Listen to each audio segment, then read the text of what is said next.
I'm back from the dead for 2025, ready to probably piss some people off, as I always do for some reason when I do anything that's just a ranting at the camera. But crazy year in 2024, that's for sure, with politics and everything of that nature. One of the most chaotic presidential cycles in decades. I mean, there's no way around it. I don't care what campaign you want to compare it to, whether it's 2026, the craziness around Al Gore, VW, anything of that nature does not come even close to what we experienced, and it really bothered a lot of people.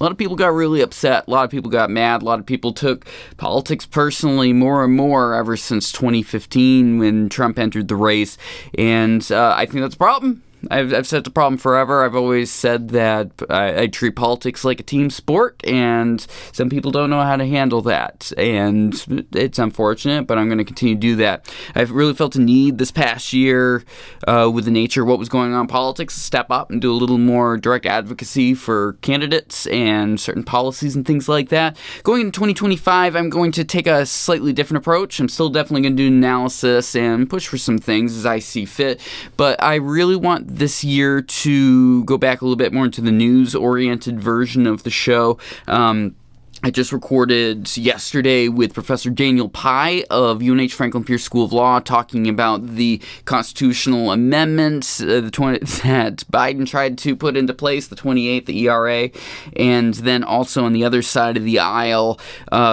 Trump saying that birthright citizenship for illegal immigrants is not effective. So I want to go back to a little bit of both sides commentary. I think both sides of the aisle still, they're politicians. They're going to do terrible things, and I think both sides of the aisle should be called out on. I am not a straight-up journalist. I hope anyone that's paid attention to this channel for more than 2 seconds realizes that. I am very straightforward with my political values and where I stand on that spectrum, and that's going to continue. I'm not going to be one of these nonpartisan journalists. It's obvious where I stand, but I will try and show both sides as often as I can, and that's going to continue.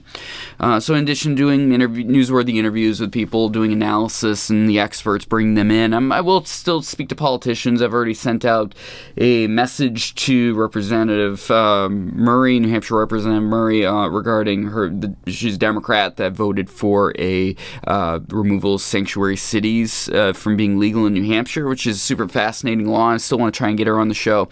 I'm going to also, this year, I've already outlined a big focus on education. I've done a lot of work promoting educational freedom counts and some school choice stuff in the past in this program, but I want to do a more deep dive. I want to talk specifically about why the cost of education's gotten so high, not necessarily where funding's coming from, property taxes. There's plenty of much better reporters on the ground that understand the nature of that stuff. I'm going to let them do that. I might have Ethan DeWitt at the Bulletin on, for example, talk about it, but I want to focus more on local spending.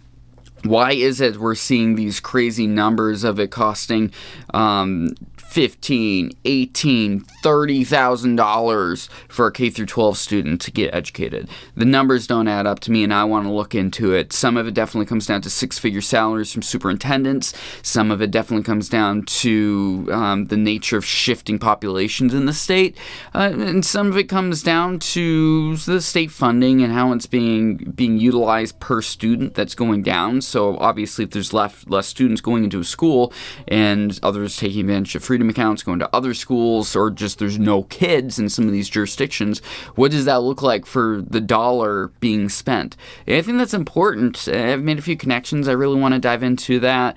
I'd also like to start looking at the homeless situation. We've talked about some legal cases around in the past, especially around camping, but I think there's a lot of good people on the ground doing things, and I want to know the success. I want to know what things are working. I have serious concerns about harm reduction programs. A lot of these people are suffering through addictions of various kinds, and what's that interplay between the homeless, like the Conquer Coalition and homelessness, for example. I've made a connection with Thousand Nights over in Keene.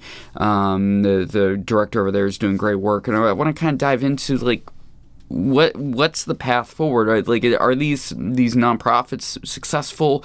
Obviously there's funding and resource issues, but where does it go from here? And that's a very important question.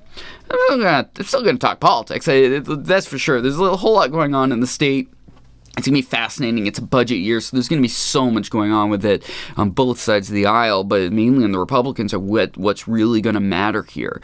And they're looking at cutting funding whenever they can, and we're seeing all sorts of confusion around Trump saying he's cutting off the funding of certain programs and things like that. Not necessarily direct-to-consumer or direct-to-citizen funding, but some other programs. So it'll be interesting here the next couple weeks on that. But definitely be sure to get subscribed. I'm going to be focused a lot more on the YouTube channel side of things and the podcast feed. So follow New England Take on all major podcast platforms, and then also on YouTube. The channel's the big deal. I'm going to be posting to New England Take on X, Twitter. And then I cross-link always onto LinkedIn and Facebook because that's where people are. If you want to just check out my photography, I'm on Instagram. I think I'm going to go back to posting my pictures there. I love getting to travel around the state of my day job, and I get to take pictures of things and various adventures I get to go on. So go check those out. I'll post them in the other feeds, but Instagram, if you want to avoid all the politics and news, that's the place to follow me. And then I'll post some entertaining memes and videos occasionally as I see fit in the stories because I'm a dork. I love that stuff. So, all right, NewEnglandTake.com. You like and subscribe over on YouTube, and I'll talk to you soon.